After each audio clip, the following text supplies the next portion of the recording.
Assalamualaikum warahmatullahi wabarakatuh. Bertemu lagi kita dalam video perniagaan, subjek perniagaan tingkatan 4. Okey. Untuk video kali ini cikgu akan terangkan bab 2 trend semasa dalam perniagaan.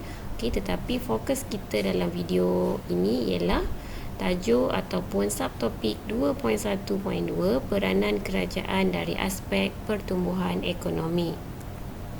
Okay, objektif pembelajaran kita pada hari ini, apakah yang akan kamu pelajari selepas kamu habis mendengar penerangan daripada saya untuk video kali ini ialah kamu akan dapat mengenal pasti peranan kerajaan dalam menangani isu tempatan, negara dan serantau mengenai pertumbuhan, guna tenaga penuh, inflasi dan juga deflasi. Okay, para pelajar boleh rujuk buku teks muka surat 79 hingga 80 untuk rujukan bagi video kali ini. Okay, jom kita mulakan. Okay, tajuknya ialah peranan kerajaan dari aspek pertumbuhan ekonomi negara. Okay, jika kamu lihat dalam anak panah ni, pertumbuhan ekonomi menunjukkan satu kegiatan yang berkaitan dengan aktiviti ekonomi. Tujuannya untuk membangunkan ekonomi negara. Okey, jadi kalau kita dapat tengok kat sini, pertumbuhan ekonomi negara dia ada ikut peringkat dan saling berkaitan antara tiga item yang ada dekat anak panah ni. Okey, yang pertama pendapatan isi rumah. Okey, kenapa kita kata pendapatan isi rumah ni akan mempengaruhi kuasa beli pengguna?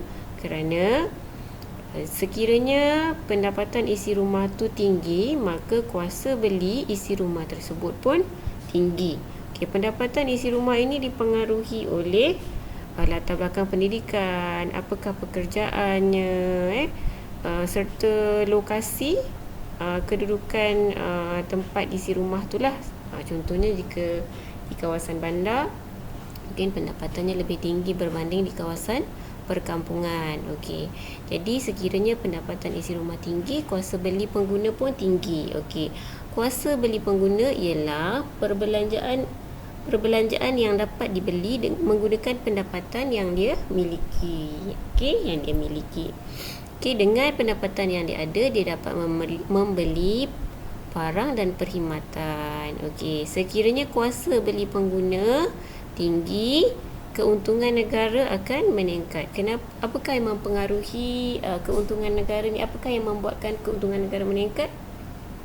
Kerana peningkatan dalam aktiviti perniagaan apabila pengguna-pengguna di Malaysia ni mempunyai kuasa beli yang tinggi akan menyebabkan keuntungan negara meningkat melalui hasil sumbangan daripada cukai yang telah dibayar oleh para peniaga, cukai yang kamu bayar dalam setiap barang-barang dan perkhidmatan yang kamu dapatkan. Okay, ini semua akan menyumbang kepada hasil kerajaan dan kemudian akan dapat membangunkan lagi ekonomi negara. Okey, jika kita lihat di sini, peranan kerajaan, tempatan, negara dan serantau. Ada tiga aspek lah. Okey, yang ini secara detailsnya ada di muka surat 80. Okey, di peringkat tempatan, pihak berkuasa tempatan akan mempelbagaikan kegiatan ekonomi. Okey, contohnya mewujudkan pasar-pasar awam, kawasan penjaja. Di peringkat negara pula, kerajaan akan melaksanakan dasar fiskal dan dasar kewangan untuk menstabilkan dua keadaan ketidakstabilan ekonomi yang kita sebut inflasi dan deflasi. Di peringkat serantau pula, kerajaan akan menggalakkan aktiviti ekspor. Ni mungkin kamu tak nampak, macam kurang jelas sikit, jadi saya bacakanlah yang ini. Peranan kerajaan dalam aspek serantau ialah menggalakkan aktiviti ekspor. Okey, ekspor ni ialah kerajaan galakkan aktiviti jualan barangan buatan Malaysia ke luar negara. Kita jual barangan Malaysia untuk pasaran luar negara. Okey, kita masuk kepada dasar fiskal dan juga dasar kewangan. Okey, apakah dasar fiskal dan juga dasar kewangan? Kedua-dua jenis dasar ini adalah dasar yang digunakan untuk menstabilkan ekonomi negara. Okey, sewaktu inflasi dan deflasi, inflasi dan juga deflasi ialah dua jenis keadaan di mana ekonomi kita ni tak stabil. Jadi pada waktu tersebut, kerajaan akan mengambil langkah dan berperanan untuk mengatasi keadaan tersebut. Okey. Jadi secara dari segi definisi, saya dah pecahkan kepada 3 dan saya dah buat dalam bentuk jadual supaya kamu lebih faham. Okey, dasar fiskal dan juga dasar kewangan dilaksanakan oleh siapa?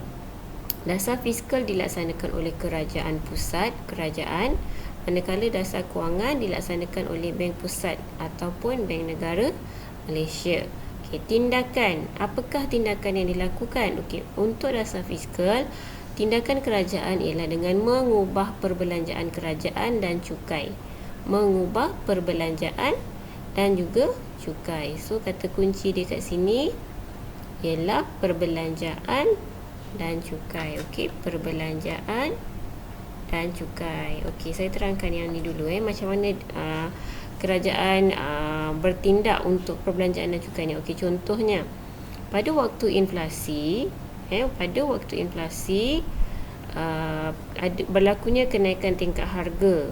Pada waktu ini ramai sangat rakyat yang mempunyai wang yang banyak untuk membeli satu barang. Maksudnya waktu inflasi ni barangnya tak banyak, aktiviti pengeluaran tak dapat menghasilkan barang yang banyak untuk memenuhi permintaan pengguna yang tinggi. Jadi situasi tersebut menyebabkan harga barang meningkat dengan cepat. Okay, jadi macam mana cara kerajaan untuk kawal situasi ini? Dengan cara membuatkan rakyat tak banyak pegangan wang, tak banyak duit. Jadi kerajaan kena ubah perbelanjaan kerajaan. Sama ada mengubah ni maksudnya sama ada dinaikkan atau turunkan. Dia bergantung kepada keadaan apa yang tengah berlaku. Kalau inflasi, kerajaan akan turunkan perbelanjaan kerajaan dan naikkan cukai. Jadi kerajaan akan turunkan perbelanjaan dengan cara kurangkan beri bantuan kepada rakyat. Kalau cukai pula, kerajaan akan naikkan cukai. Naikkan cukai pendapatan supaya rakyat ni tadi yang banyak duit ni tadi, dia punya duit akan jadi kurang lah sebab dia terpaksa bayar cukai yang tinggi. Jadi keadaan itu pun akan menjadi stabil semula. Kalau dasar kewangan pula, apa yang diubah? Diubah adalah kadar faedah. Kadar faedah ni ada 2. Satu pinjaman, satu lagi simpanan. Jadi tindakan Bank Pusat adalah Bank Pusat ni adalah ketua untuk segala jenis bank dan institusi kewangan. Jadi segala arahan untuk naikkan atau turunkan kadar faedah, sama ada kadar faedah pinjaman atau simpanan di semua bank dan institusi kewangan di Malaysia ni, datangnya arahan tersebut, keputusan tersebut datangnya daripada Bank Pusat atau Bank Negara Malaysia. Jadi kadar faedah, bila Bank Pusat kata kadar faedah dinaikkan, perlu dinaikkan, jadi kena naikkanlah, semua bank kena naikkan. Okey, contoh macam sekarang ni waktu deflasi, deflasi di mana ramai orang menganggur. Ramai orang menganggur. Sekarang ni waktu deflasi, waktu COVID-19 ni, kerajaan telah Bank Pusat telah mengumumkan untuk menurunkan kadar faedah supaya dapat mengurangkan beban rakyat. Okey, tujuannya, dua-dua ni, dasar fiskal dan juga dasar kewangan ni, tujuannya sama, untuk menstabilkan ekonomi negara. Okey, untuk lebih faham, saya akan tunjukkan satu contoh. Okey, contoh pelaksanaan dasar fiskal. Ingat tadi dasar fiskal, kata kuncinya ialah cukai dan juga perbelanjaan kerajaan. Okey, gambar yang saya tunjukkan dekat awak ni, ini adalah salah satu contoh perbelanjaan kerajaan. Perbelanjaan kerajaan ni bila kerajaan keluarkan duit. Jadi pakej bantuan khas PKP 2.0 dengan memberikan subsidi upah kepada semua majikan. Ini adalah salah satu jenis perbelanjaan kerajaan dengan memberikan subsidi upah kepada majikan. Sebenarnya ada banyak lagi kan, bantuan prihatin, moratorium. Okey, semua-semua tu yang diputuskan oleh kerajaan pusat, bantuan yang diberikan oleh kerajaan ini kita panggil perbelanjaan kerajaan lah. Jadi pada waktu deflasi COVID-19 ni, deflasi, ramai orang menganggur, kerajaan menambah perbelanjaan kerajaan. dengan memberikan pelbagai jenis bantuan. Okey. Seterusnya, yang ini tentang cukai, masih lagi dalam contoh dasar fiskal. Dasar fiskal tadi ada dua kata kunci kan, belanja dan juga cukai. Ini salah satu contoh untuk pelaksanaan dasar fiskal untuk cukai. Okey, waktu deflasi ni, kadar cukai pendapatan individu diturunkan. Yalah, waktu deflasi ramai orang menganggur, takkan nak naikkan lagi kadar cukai. Okey, kadar cukai diturunkan untuk memberikan untuk membuatkan isi rumah ataupun pengguna ataupun rakyat mempunyai lebihan pendapatan bagi membuat perbelanjaan yang lain. Okey, kalau inflasi, kadar cukai akan dinaikkan. Sama juga kalau dengan perbelanjaan tadi, kalau inflasi, perbelanjaan kerajaan akan diturunkan. Kerajaan akan kurang beri bantuan kalau inflasi. Kalau deflasi, ramai orang menganggur, kerajaan akan menaikkan perbelanjaan dengan memberikan pelbagai jenis bantuan. Okey, ini pula contoh untuk pelaksanaan dasar kewangan. Okey, dasar kewangan tentang kadar faedah. Kadar faedah, tindakannya adalah berkaitan dengan kadar faedah. Mengubah kadar faedah. Mengubah tu maksudnya dengan cara naikkan atau turunkan. Okey, jadi kalau kita tengok artikel ni, Bank Pusat turunkan lagi kadar faedah. Jadi kalau turunkan ni mesti keadaan ekonomi waktu tu ialah deflasi. Kalau inflasi, Bank Pusat akan naikkan kadar faedah. Kenapa? Okey, kalau deflasi, ramai orang menganggur.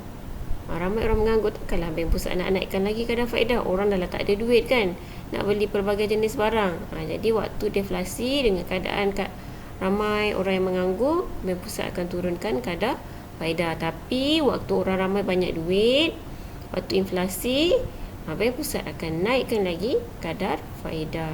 Bergantung kepada keadaan lah. Ini contoh-contoh ya. Okey, so itu saja penerangan saya untuk tajuk 2.1.2. Okey, 2.1.2 aspek pertumbuhan ekonomi. Kita jumpa lagi untuk video akan datang. Saya harap kamu faham dan dapat bezakan apakah perbezaan antara dasar fiskal dan juga dasar kewangan. Okey, itu sahaja. Jumpa lagi dalam video seterusnya. Assalamualaikum warahmatullahi wabarakatuh.